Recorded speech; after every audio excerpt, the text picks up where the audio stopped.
What is going on, guys? DBG here, and today we're going to be talking about clutch time.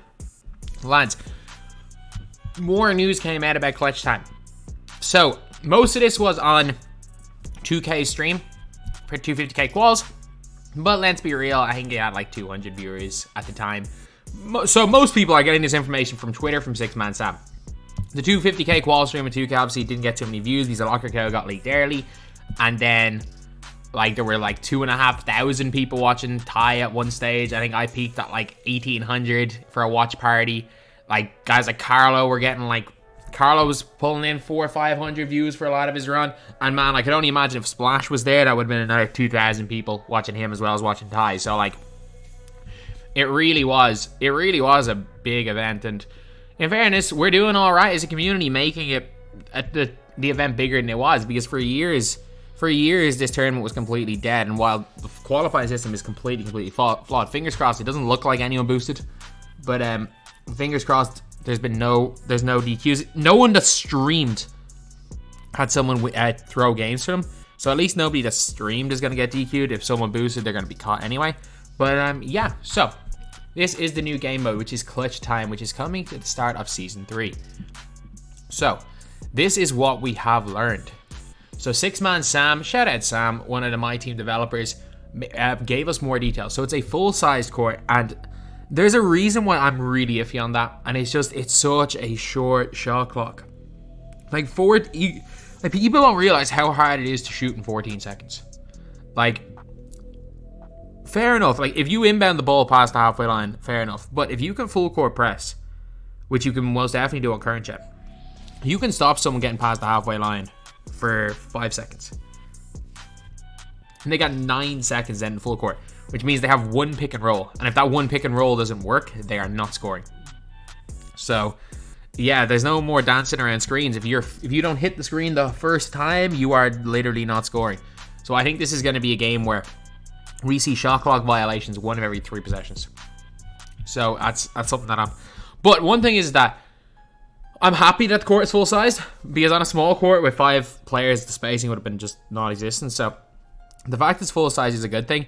And I will say, because of the way the shot clock is anyway, shot clock's an easy thing to change. If it does turn out to be good, like if I'm wrong and it turns out to be good, look, it's no big deal. And if I'm right and it turns out to be that being the sticking point in the game, it does also mean that in season 4 it can very easily be changed. 50 win ladder each season. After most wins, you will earn a pink diamond spin. I don't like the word most. I would love for it to be a specific. And I'm very, very annoyed that the grand prize is on a wheel. There is nothing I hate more than RNG rewards. I get it. I understand why it has to be RNG rewards, because once someone gets to the 50 wins, they have to have some incentive to keep playing. So you're going to be getting prize wheels. I get it. Doesn't mean I have to like it. I'm cool. You know, I would be cool with it if the 50 win player is better than the spin wheel player. But the problem is that it just never is. Like, the Trials pre-ball sucks. In TT Offline, we've seen it always. The rewards for winning X amount of games are never as good as the Vault players or the players on for ball drops. They just never are. So, after most wins, you'll earn a prize wheel, and there will be pink diamond player in the prize wheel. So, basically, there's a wheel now for pink diamonds. If you lose 3 in a row, you get reset. Get reset to start of the 10 game tier. You'll never be reset below a tier until you reach the next season. Players are worth a 10, 30, and 50 win marks. Okay, so by the looks of things, there's going to be tiers for every 10 games. So you get a ruby for winning 10, for going 10 and 3. And then your next 10, you can go 10 and 3, and you get into the next tier where you don't get a player at the start. I think this is the way I'm reading into it. So you basically have to go 10 and 3 5 times by the looks of things. So you'll never be set below, and it's a 10 game tier. So if you go 10 and 3, or maybe 7 and 3, you might only have to go 7 and 3 10 times. Or maybe, because it says 10, 30, and 50, so maybe you do go 10 and 3 10 times. So that's going to be an interesting. I need to actually see this in action, because I'm not quite sure if it's the 10 game tier, if you only start progressing up with wins, that would make a lot of sense. So then you basically need to win 10 games, 10 and 3, and after your first 10 and 3, you get the player. You go 10 and 3 again, and I don't know, there might be like a pack or a badge or something for 20 wins. Then you get 10 and 3 again, and you get the 30 win diamond player. Then you go 10 and 3 again, you get something at 40 wins, I don't know, maybe a Hall of Fame badge. Then you go 10 and 3 again, and you get the pink diamond. So, like, there are 2 pink diamonds to be available this season. I think if the wheel spin actually offers some half decent things, we could be okay. We could be okay. Like, I'm cool with the reward system. I don't think it's like it could, if it ends up that the wheel spin card is way better than, and like I kind of understand it both ways. Like, I understand why the wheel spin card would be better because it keeps people on the game more, and it means people that are just starting out and can't think, and don't think they can get to the 50 wins, think, okay, maybe we can get one of the best cards in the game out of this. So I understand. I don't like it, but I understand it. It says here, after you get to the top win, each win will earn you a wheel spin for a chance at a pink diamond player. So I assume by 50. I wonder how many wheel spins there's going to be. It says after most wins. So are just going to be random wins where you just don't get it? I would like to see a little bit more with that. And yeah, that seems to be it. So a little bit of confusion here. I just saw a message from Cobra saying, so repeatable pink diamond pulls. The problem is it's going to be the same pink diamond player. So yes, you're going to be able to get the same pink diamond over and over again, but they're not that much use except for the exchange, and the exchange is always pointless. So one of the biggest questions asked by JD, is there an entry fee? And no, like, I took my time out to go and like this post from Sam saying no entry fee. Like, that would have killed the mode before it even started. And that really would have killed the mode before it started. So repeatable pink diamond pulls, your understanding is after 50 wins, every W will have a chance. After you have 50 wins, each win, after that you'll get a wheel. On the wheel there is a pink diamond player. It's going to be the same pink diamond player the whole time. It's basically like look, we have ball drop, we have vault, and now we have the wheel. The wheel is, if you guys don't know about wheels in 2K, they're not actually wheels. Like, when they know the reward, the wheels are rigged. So it's random reward with a new like flashy thing that spins. So like, just like vaults, it's completely random. Except one good thing is that, unlike the vault, it's guaranteed to open. You're guaranteed to get something. So is the pink diamond reward card on the wheel spin the same card as the 50 win reward? No, different cards. So 2 pink diamonds will be available from this mode.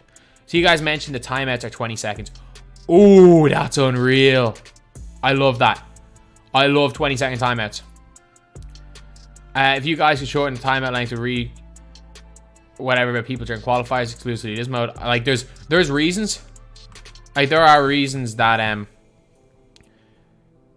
there are reasons why timeouts can't be 20 seconds in other modes. I get it, stalling's a problem, but the thing is, like, at the end of the day, 2K are not going to build their game for qualifiers that 1% of people play.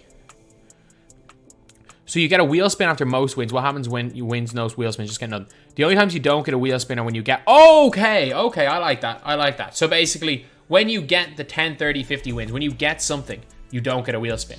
Alright, so basically, it would be like when you're climbing up, if you guys can see right here. Climbing up the TT off. Actually, I can't even scroll through TT offline, I don't think, because I got 500. So, basically, where you see the free option pack, you would get a wheel spin on all the other ones. Things like that, where on games where you don't get something else, you get the wheel spin. I actually kind of like that. So, I mean, wheel spin is rigged.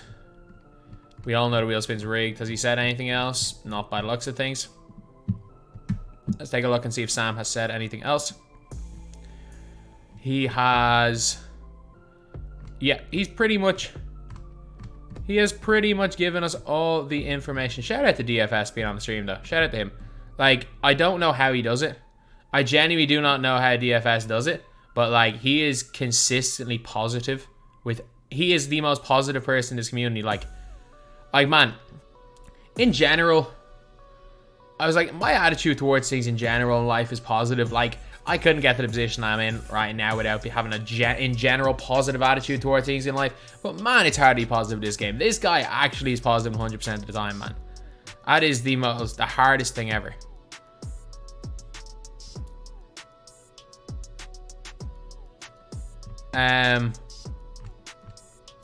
Anything else? Nothing that we can see. So there are position locks. That is another huge thing. There are position locks. That is another thing people were scared about, that it was going to be no position locks. So genuinely, like, look, the only thing that could potentially ruin this mode is the 14 seconds. I don't mind the 4-point play, because if anything, the 4-point play kind of stops the rim run. It kind of makes the rim running less effective, and it brings 3 hunting kind of back into the game, because you're technically 4 hunting. I do like, I don't like it, but I think I can see why it could be an alright thing. I think the 14 seconds could ruin it. But if the 14-second thing turns out not to be a problem, this looks like it's probably the best mode in the game. Yeah, and huge shout out to Sam for talking to people, getting like people answering questions about the mode, because again, we didn't know everything about it, and now we have a good idea. We have a good idea about what is going to be involved in this mode. So yeah, that's pretty much it. That's the video. Thank you guys for watching. Please like, comment, and subscribe.